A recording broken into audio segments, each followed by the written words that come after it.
જય માતાજી મિત્રો. તો જુઓ સુગાળા સાહિત્યના દર્શન કરવા માટે આજે આપણે આવ્યા છીએ.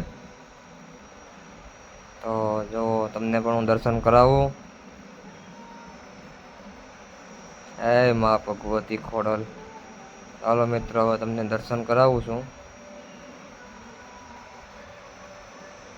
અમારા મોહનભાઈ ફોટા પાડે છે.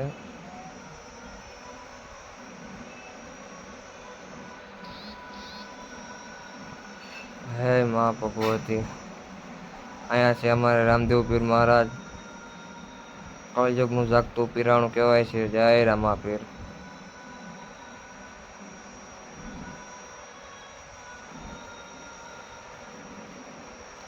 હે રામદેવ. હવે આપણે જઈએ છીએ હતીમાના દર્શન કરવા માટે. ત્યાં અમારે હતીમાં ભાલિયાપુર યોળના છે. સુગાળામાં રણખાંભી છે. અને હવે આપણે જવાનું છે મહાદેવના દર્શન કરવા. અને આપણે આવી ગયા છીએ મહાદેવના દર્શન કરવા. આ બાજુ છે ગણપતિ દાદા, આ બાજુ છે હનુમાન દાદા.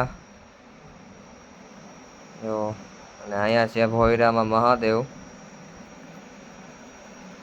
મિત્રો હર હર મહાદેવ લખતા જાજો. હવે જઈએ છીએ આપણે ખોડિયાર માતાજીના મંદિરે બીજા. ચાલો તમને ત્યાંના પણ દર્શન કરાવું.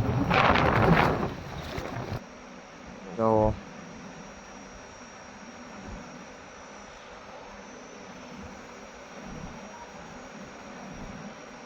ખોડિયાર માતાજીની મગર.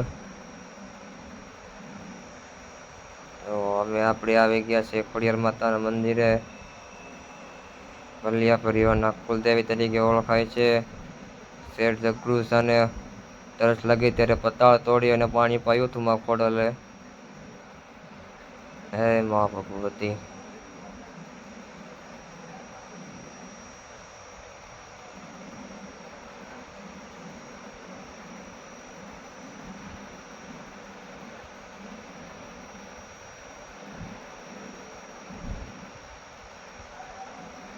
જસા દાદાનું જૂનું મંદિર ખોડિયારમાં સિદ્ધ કર્યા હતા.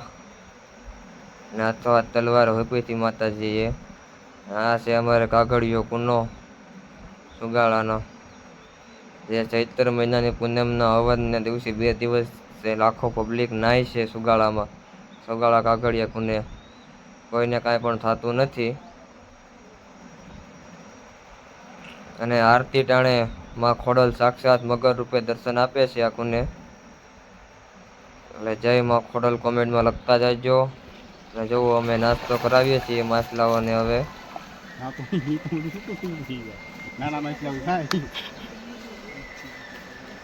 જો બધા કોમેન્ટ કરવાનું ભૂલતા નહીં મિત્રો.